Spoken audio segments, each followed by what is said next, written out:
और बढ़ते हैं अगली खबर की ओर। इलाहाबाद सेंट्रल यूनिवर्सिटी के पीसीपी हॉस्टल में बम बनाते समय एक छात्र के दाहिने हाथ की हथेली धमाके के साथ उड़ गई। इस घटना के बाद से हॉस्टल में अफरा तफरी मच गई। सूचना मिलते ही विश्वविद्यालय प्रशासन के साथ ही पुलिस के वरिष्ठ अधिकारी मौके पर पहुंचे और पुलिस के मुताबिक गाजीपुर के सैदपुर थाना क्षेत्र के भटोला गांव का रहने वाला छात्र प्रभात यादव इलाहाबाद यूनिवर्सिटी में एमए का छात्र है। वहीं एक अन्य छात्र प्रत्यूष कुमार सिंह को भी चोटें आई हैं। बता दें कि बम फटने के बाद साथी छात्र उसे लेकर बेली अस्पताल पहुंचे थे। छात्रों ने डॉक्टरों को बताया था कि पटाखे से वो घायल हुआ है, लेकिन डॉक्टरों ने उन्हें वापस कर दिया। वहीं मामला पुलिस तक पहुंचने के बाद अब जांच पड़ताल शुरू कर दी गई है। तो प्रयागराज से मामला सामने आया है, जहां बम फटने से एक छात्र का हाथ घायल हो गया है, बुरी तरीके से घायल हुआ है। वहीं एक अन्य छात्र गंभीर रूप से घायल बताया जा रहा है। सूचना मिलते ही पुलिस के वरिष्ठ अधिकारी मौके पर पहुंच चुके हैं और जांच की जा रही है। तो सेंट्रल यूनिवर्सिटी के हॉस्टल में ये घटना घटी है, जिसमें एक छात्र का हाथ ही उड़ गया। वहीं दूसरा अन्य छात्र भी घायल हुआ है। घायलों को इलाज दिया जा रहा है। सूचना मिली कि छात्रावास में बम फूटा हुआ है। तो जैसे ही मैं मौके पे पहुंचा तो पता चला कि छात्रावास के 2 पूर्व अंतेवासी पास आउट हो चुके हैं। तो उन्हें गंभीर चोटें आई हैं, जिसमें एक है प्रभात यादव और दूसरा है प्रत्यूष कुमार सिंह। असल में ये कमरा आवंटित है आयुष कुमार सिंह, जो बीएससी द्वितीय वर्ष का छात्र है, और विशाल कुमार बीए द्वितीय वर्ष का छात्र है। आयुष कुमार सिंह 1.5 महीने से घर है, तो उसकी अनुपस्थिति में प्रभात यादव ने कब्जा जमा लिया है और अभी प्रभात यादव एसआरएन हॉस्पिटल में भर्ती है। घटना के बाद अफरा तफरी की स्थिति रही। सूचना मिलते ही विद्यालय प्रशासन के साथ ही पुलिस के वरिष्ठ अधिकारी भी मौके पर पहुंचे हैं। और क्या कुछ ये पूरा मामला है, और जानकारी के साथ हमारे संवाददाता इंद्रजीत बनर्जी लाइव जुड़ चुके हैं। इंद्रजीत, क्या कुछ पूरा घटनाक्रम, क्या कुछ पूरा मामला? इस पूरे मामले की बात की जाए तो इस पूरे मामले में काफी अशुद्धियां दिखने को मिल रही है। जहां एक और यह जो कमरा था, ये कमरा बीए सेकेंड ईयर के 2 स्टूडेंट्स के नाम पर रजिस्टर्ड था और यहाँ पे घायल प्रभात यादव अवैध रूप से रह रहा था। और ये जो जिनके नाम पे कमरे रजिस्टर्ड थे, ये लोग पिछले 1.5 महीने से अपने घर पे थे, ये हॉस्टल में नहीं रह रहे थे और उनकी जगह पर ये अवैध रूप से इस कमरे को कब्जा करके रह रहा था।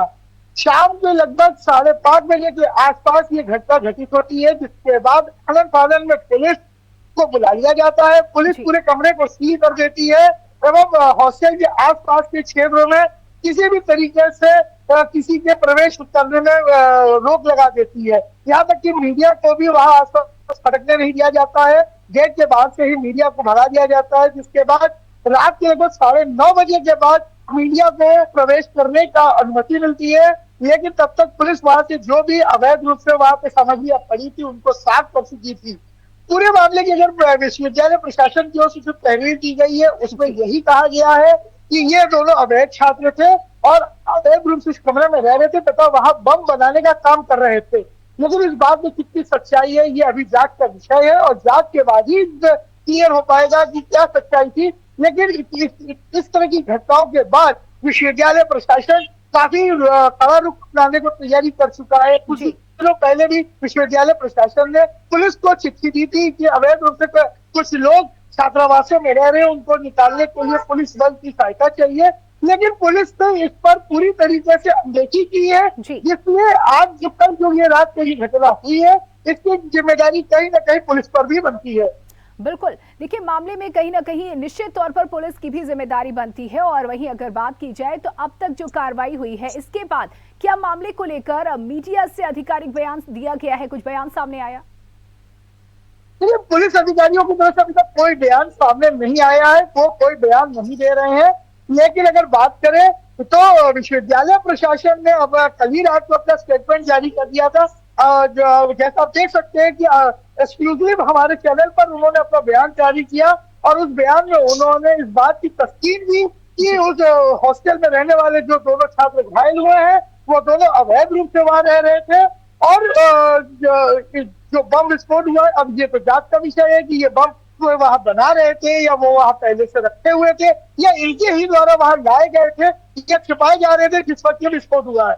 लेकिन जो अगर विश्वविद्यालय प्रशासन की बात करें तो कल रात से इस विश्वविद्यालय प्रशासन लगातार जेएमडी न्यूज के तत्पर है और वो उन्होंने जेएमडी न्यूज पर खास तौर से सभी जानकारियां शेयर की है।